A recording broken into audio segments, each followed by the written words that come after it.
A lot of people that in the house are doing today is a very sad video to make, but we always have to commemorate and to remember, these people who lost their lives 77 years ago. And obviously talking about poor Clares and Cavan. If you don't know what poor Clares is, bear with me for a second, I'll explain.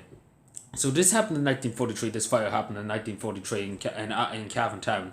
And obviously the war was going on, the Emergency Powers Act was put into place, and obviously it was suppressed. It was suppressed for so long, that's why many people won't know of it outside Cavan. It was suppressed in the paper, so it wasn't talked about. People were told to shut up about it because obviously the church were higher than the state. And news flash for the church. The state is higher than the church now, so if you have a problem with the church, then by all means come up and annoy me, and I give you some annoyance. But by all means, if the church has a problem with me talking about it, then no bother, I'd speak to you in court. So it was founded in 1861, but long story short is, these nuns that were in this convent were bad bitches. Simple as that. Couldn't put it any straightforward. Bad bitches. Supposed to be people who represent, Christianity. Supposed to be people of forgiveness. These people were wicked. You wouldn't even get decent concentration camps. And there's a video in the link in the description box below. It's of a man whose two sisters unfortunately perished in the fire in Port Clares. 25 children died along with one adult. In total, 36 people were born to a crisp. And I mean they were burned. They were burned. There was no skin, there was nothing left. The bones were nearly burned to a crisp too. Because there was no fire department in Cavan. There was no fire department, no professional fire department. And you just had to let the fire burn out. And simple as that, there was nothing left of them. It was simple as that, there was nothing left of them. This is the story here. The fire happened, the nuns all got out, every nun was saved. The person was only a caretaker, the one out of the die was a caretaker. It wasn't anything to do with the sisters of Clare, the poor Clare sisters.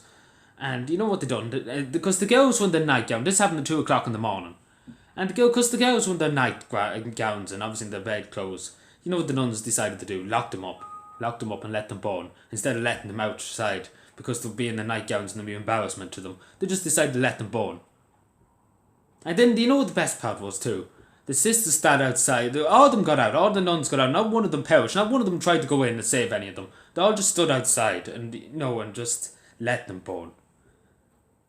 But they saved the money. They saved the money that they had. They said, don't worry, they had the money in their pocket.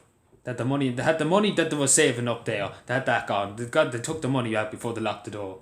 And it just goes to show you what the priority was at the first time. And, people were trying to get in. People were pushing nuns out of the way and everything, trying to break down the door to get them out. And unfortunately, the nuns stood in their way. The nuns were standing in their way. And these girls had done nothing wrong. Simple as that was the nuns then, they were bad bitches for doing it. And obviously at the time there was no fire department, the captain had to get buckets, but that was hopeless. It was hopeless. And I know for a fact one of my family was in the defence forces at the time, the local defence forces. And it was the second day of the fire, after the fire. The day happened, the next day. Obviously he came in on bicycle. He was based, way outside Cavan Town. He was called in anyway. To Cavan Town, the only thing they could get was the defence force, the local defence force, because they couldn't get the fire brigade. The next fire brigade they could got was in Dundalk, and you couldn't. The roads were so bad, and it was so backwards. Ireland was so backwards at the time. Obviously he went in, and you could smell this flesh decomposing. You could smell the bone and the flesh all across Cavan Town, and the nuns were let off, and he said the local guards and the local defence force let them off. But he just let them off, and then defended them. Protected them too. It's one or two of them were protected by the guards, let out, because local people would have killed them, because they would let them burn. That's as simple as that. They didn't have any remorse. They didn't show any remorse. The nuns didn't pray or nothing. They let them burn. As simple as that. And that's something that nobody can. That can't be forgotten. That can't be forgotten. What was happening? 35 innocent girls died in that fire. There wasn't, when they didn't even bother to save them, took the money instead of the children out. And then save the embarrassment, just let them burn instead of let them, which was totally wrong. Instead of having the embarrassment on the church and just let them out in their nightgown and keeping everybody safe, but they just let them burn, and they didn't refuse to let anybody in to save them. And that's something and he even said it himself. And he even said it in his diary. He never said it publicly, and he even said it's because of Devil era being Taoiseach, and Devil era was very cozying up to the church, and obviously wartime measures. And it was completely forgotten, but he was told to shut his mouth by his commander-in-chief. He said if he, in the local defence force, he said if he mentioned it again, he had to go in and, fire buckets of water in the fire that was still going. A few bits of fire was still going. And he was told never to mention it again. He was told never to mention it. And the story is, in this video that I want you to look up in the description, this poor man, I know him, he's from Buttersbridge. 2 people from Buttersbridge perished in this fire. 2 innocent girls. They lost their mother. And you know what? He wasn't even told. None of the church went and told him. He didn't even get to go to the funeral. Nobody told him when the funeral was going to be. And this is their own brother.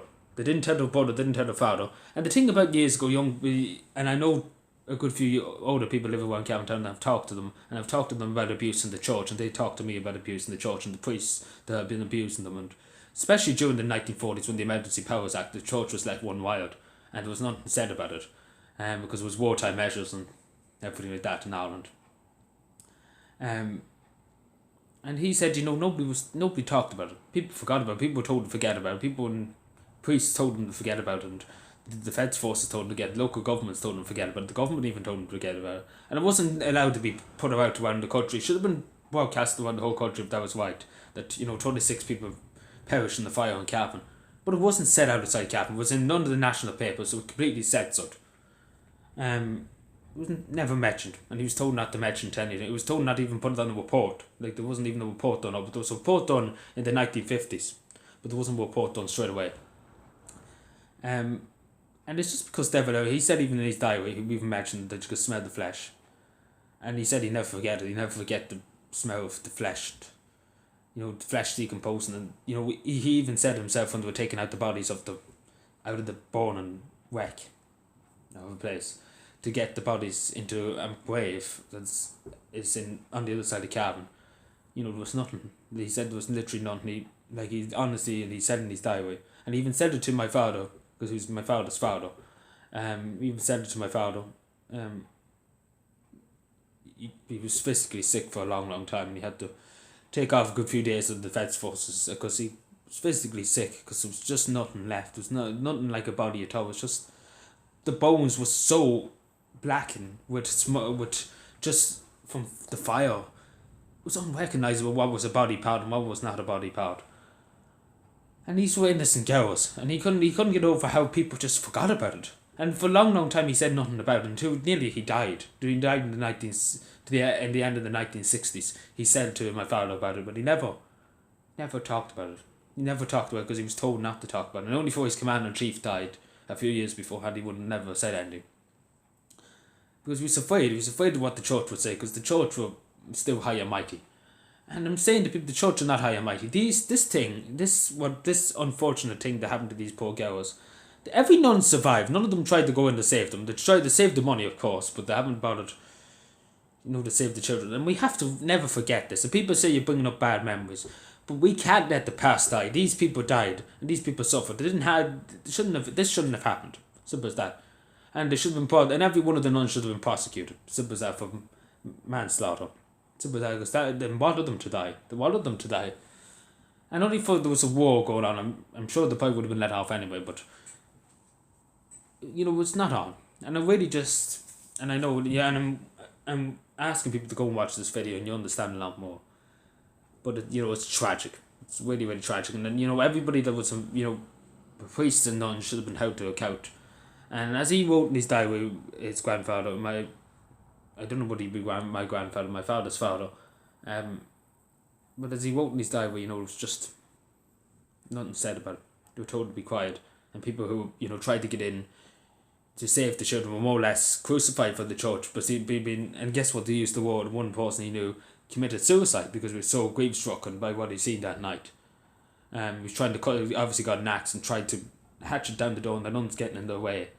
And we were so grief-stricken by hearing the screams of them, burning to death, and the nuns standing there on their way. And you could, I could tell by my voice now, it's gone very upset. But he committed suicide because he couldn't bear, and this is one of the people that were there trying to get in at the time of the fire. He couldn't, it haunted them for all his life, and he had unfortunately killed himself, so it caused another victim too. And many people some of them are still alive to this day, and they still have that memory. of that effect, and still is going to haunt them for the rest of their lives. And I'm saying to people, if we forget history, if we forget what happened here, it's going to happen again. And we always have to hold people in authority, people in the church, people in the government, people in the state to account. And the church has never apologised for this, and we have to hold them to account. Then I'll thank you for watching. Subscribe for more, and bye.